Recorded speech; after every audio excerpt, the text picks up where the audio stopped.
কষ্ট পেয়েছেন, কোনো অসৎ উদ্দেশ্য ছিল না। তো আমি যেটা বলবো যে এই শাসনটা করতে গিয়ে কাউকে কষ্ট দিলে আমাকে ক্ষমা করে দিবেন।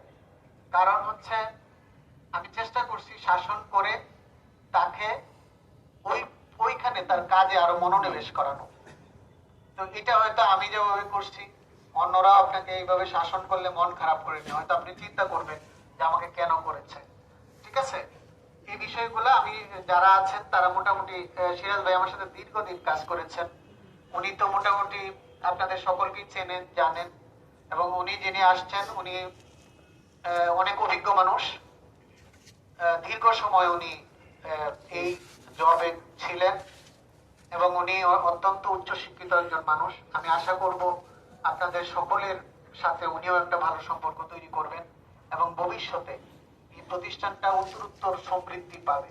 আমি একটা বিষয়ে আফসোস দিয়ে যাচ্ছি, সেটা হচ্ছে যে আমি ইমপ্রেসে অনেক কঠিন সময়, বিশেষ করে 2021 থেকে 2024 বা 25